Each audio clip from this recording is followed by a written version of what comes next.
అందరికీ నమస్కారం అండి. పల్లెటూరులో పట్నమమ్మ ఛానల్‌కి స్వాగతం. ఈరోజైతే చింత చిగురుతో పచ్చడి ఎలా చేయాలనేది చూద్దాము. ఇదైతే మా ఇంటి పక్కనున్న చింత చెట్టు అండి. ఇట్లో చాలా ఉన్నాయి చింత చిగురు. దీనైతే కోసేసుకుంటున్నాననమాట.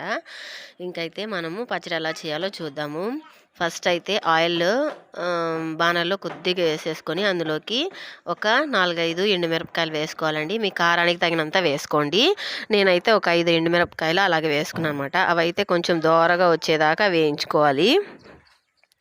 తర్వాత అందులోకే మనము కొద్దిగా జీలకర్ర వేసుకోవాలండి. ఎక్కువ వేసుకుంటే కూడా టేస్ట్ బాగుండదనమాట. కాబట్టి కొంచెం అంటే కొంచెం వేసేసుకోవాలి జీలకర్ర. అందులోకే కొన్ని ధనియాలు వేసేసుకొని మనమైతే కాసేపు అలా వేయించుకోవాలన్నమాట. నూనెలో వేగేదాకా వేయించుకొని తర్వాత అయితే తీసి పక్కన పెట్టేసుకోవాలండి.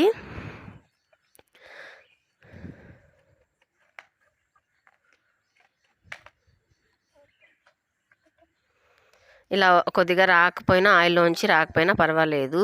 తర్వాత అయితే అదే ఆయిల్లోకి ఒక చిన్న టమాటా వచ్చేసి చిన్నగా కోసి ఆ నూనెలోకి అయితే వేసేసుకోవాలి. అందులోకే మనం కొంచెం ఉద్దిపప్పు వేసుకోవాలండి. ఎక్కువ క్వాంటిటీలో వేసుకున్నా బాగుండదనమాట పచ్చడి. కాబట్టి కొంచెం అంటే కొంచెం వేసుకోవాలి. కొంచెం మంచినపప్పు కూడా వేసుకోవాలండి. వేసుకొని అన్నిటినీ మంచిగా ఫ్రై చేసి తీసేసుకోవాలి. తర్వాత అదే నూనెలోకి చింతాకుని బాగా కడిగి తీసుకున్నాను అనమాట. ఆ చింతాకుని అయితే వేసుకోవాలి.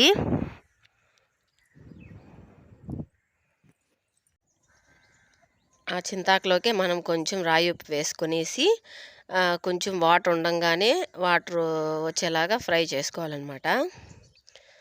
ఉప్పు వేయంగానే కొంచెం వాటరీగా అవుతుందన్నమాట చింతాకు అనేది. ఇలా అయితే అయిందండి. మరీ ఎక్కువ వేయించేయకూడదు. పచ్చడి అనేది గట్టిగా ఉంటుందన్నమాట. ఇలా ఉంటేనే బాగుంటుంది. రైస్లోకి కానీ ఇంకా చపాతీలోకి కానీ చాలా బాగుంటుంది పచ్చడి. నేనైతే ఉప్పు సరిపోకపోతే మళ్ళీ కొద్దిగా వేసానన్నమాట.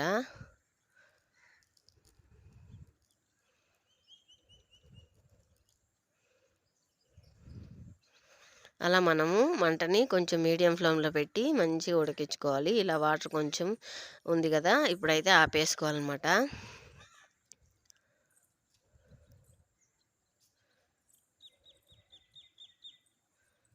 తర్వాత అయితే ఫస్ట్ వేసుకున్నాం కదా జీలకర్ర మిరపకాయలు అవి కొంచెం కొట్టేసుకోవాలి.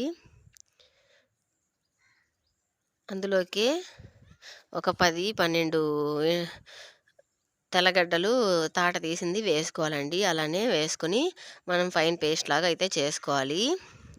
అన్నిటినీ చేసుకుని తర్వాత అయితే ఆకు కూడా వేసుకుని పేస్ట్ చేసుకోవాలి. ఆకు వేసుకున్నప్పుడు కొంచెం ఆకాగా అలాగా మనం మిక్సీ పట్టుకోవాలన్నమాట. అప్పుడైతేనే బాగుంటుంది. తర్వాత దాంట్లోకి పచ్చి ఎర్రగడ్డలు చిన్న పీసెస్గా కట్ చేసి రోట్లో కొంచెం దంచుకొని వేసుకున్నాను. ఇంకా దాంట్లోకైతే తిరబాతుకైతే కొంచెం నూనె వేసి ఆవాలు వేసి ఎండుమిరపకాయలు వేసి మసాలా సామాగ్రిలు వేసి ఉద్దిపప్పు ఆవాలు అన్నీ వేసి కొంచెం ఇంగ వేసి కరివేపాకు వేసి తాలింపు అయితే పెట్టుకున్నానండి.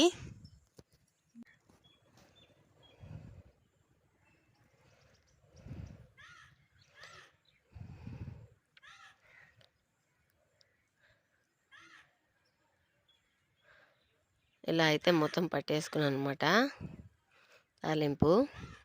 ఇంకైతే మంట ఆపేసి పచ్చడిలోకి అయితే ఆ తాలింపుని వేసేసుకోవాలండి. అంతే అండి. చాలా మంచి రుచికరమైన చింత చిగురు పచ్చడి రెడీ అండి.